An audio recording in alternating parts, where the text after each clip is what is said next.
era un arenal y lo organizaron, hicieron una sociedad, la Sociedad de Terras de Neguri, y empezaron a vender parcelas. Hicieron la iglesia del Carmen, hicieron Jolaseta, ¿no? Lo construyeron ellos para dar atractivo al barrio. Eran también los niños del ferrocarril de Plencia, o sea, de Bilbao, Las Arenas, Plencia. Entonces también así, era otra forma, es un poco la americana eso, ¿no? De que al tener ferrocarril va a venir gente aquí que va a usar mi ferrocarril para ir a trabajar todos los días a Bilbao y me está dando también negocio por esa vía, ¿no? Hay varias cosas así enlazadas. Pero bueno, se construye ya. Neguri lo que tiene es, se inventaron el nombre, eso se llamaba Arecheta Aurre, ¿no? Ese monte. Se inventaron, le preguntaron a Azcue, el filólogo vasco, que se inventara un nombre para llamar al nuevo barrio.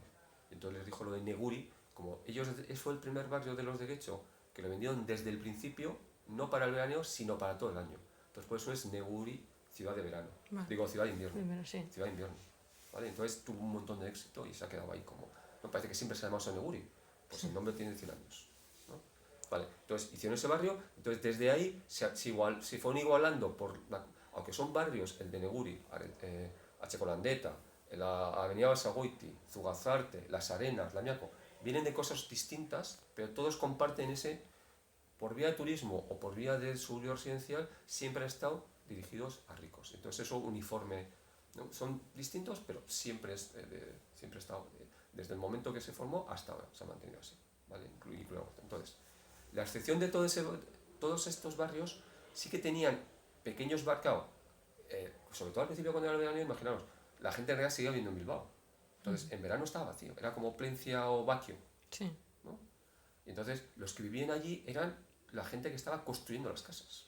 Entonces vivía gente en Las Arenas y vivía gente en Algorta, pero muchos de ellos se dedicaban a dar servicios a los de las tiendas de para el verano. Los albañiles, los arquitectos y los que estaban construyendo casas, ¿no? Había un negocio. Entonces, tenían que vivir en algún sitio y no podían vivir en casa. Entonces, se fueron creando mini barrios populares que son la zona esta de la calle Urquijo de las Arenas. Sí, yo lo conozco, sí. La calle Urquijo de las Arenas y el callejón ese Cordelería, sí. Lo que está donde están los Sabras, bueno, ahí. Sí. En la calle al lado de la calle Mayor también hay una calle pequeña tal, donde está el chino este de la calle Amistad y todas las Arenas. Ahí se formaban varios como mini bloques, que es al lado de la estación de las Arenas, que había, donde está ahora el final de Mayor con la estación, son los soportales. Aquello era una estación también, eran hangares de la estación, del tren, porque como eran dos compañías, pues había un complejo ferroviario común. Hacía barrera, entonces se creaban como mini barrios de casas más, no obreras, pero casas, o sea, pero no querían, en el pueblo no había ningún barrio obrero para que fuera, porque también era la cuestión esta, ¿no? Ellos salían de Bilbao, que había mucha presión de los clases populares, y allí era un espacio solo para ricos, residencial, todos se conocían, ese concepto, y tampoco querían. Vale. Entonces la excepción es Romo. El Romo es, cuando hicieron el codo este de desviar el río, eso quedó separado del resto del pueblo. Pues ahora se ha perdido ya lo del río, pero yo incluso lo he visto cuando estaba el río, que hacía el codo, el ferrocarril, había dos, estaba el ferrocarril, una barrera, el río, otra barrera, y estaban las vías del tren, que eran con estas barreras que se levantaban, no sé si no las habéis llegado a ver. No. Pero para llegar a Romo tenías que pasar eso, ¿sabes? Era como una frontera brutal, ¿no? Entonces eso se había quedado, y era el sitio más húmedo, peor situado, tal. Y eran de los Aguirre estos, pero lo empezaron a vender, tal, ¿no? Y se fueron creando ahí unos lotes, y hubo un señor que se llamaba Matías Romo, que compró una parcela grande ahí y montó una fábrica de estas artesanales, una cosa de hacer plata, bueno, no de hacer plata, de estas cosas, el cobre que le daban un chapado en plata, las típicas cosas que tenían las abuelas de cuberterías, la vitrina, ese tipo de cosas, hacían ahí, ¿no? Era como una mini fábrica. Entonces, y creó una bolera, me dio varias cosas. Entonces, se terminó llamando Romo por eso, porque la gente, voy donde Romo, ¿no? Aunque el barrio era Santo Eugenio, que era como se llamaba la Vega esa, originalmente, ¿no? Que hay una calle Santo, la conocida, tenía que haber llamado así, pero se llamó Romo, a lo tonto, ¿no?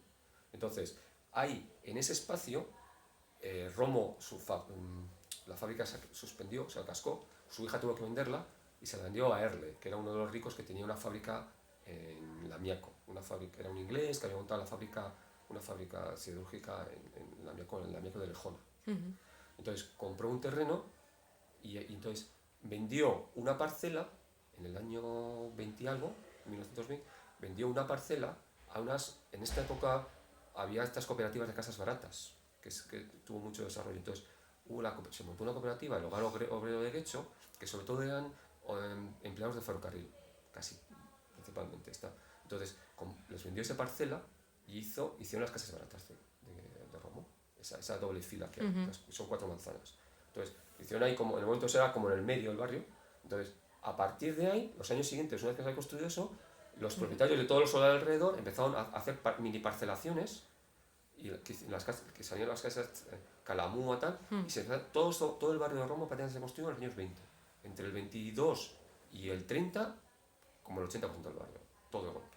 Y todos son casas estas de obreros, pero bueno, tampoco es, comparado, son yo creo un poco mejores que las que hacen a la vez, por ejemplo, en Sestao, Maracaldo o otros sitios. O sea, sí es obreros, pero son obreros más bien, obreros cualificados. Sí. ¿No? Entonces de ahí sale ese barrio. Y es la única excepción en todo hecho por eso. Porque era como el culo de saco que había quedado de todos estos planes urbanos antiguos, había quedado ese terreno ahí como en tierra de nadie, que estaba muy mal situado, y ahí no, era más húmedo, peor, tenía todo peor comunicación, todo, y eso lo vendieron de esa forma. Encontraron esa vía de rentabilizarlo por esa forma.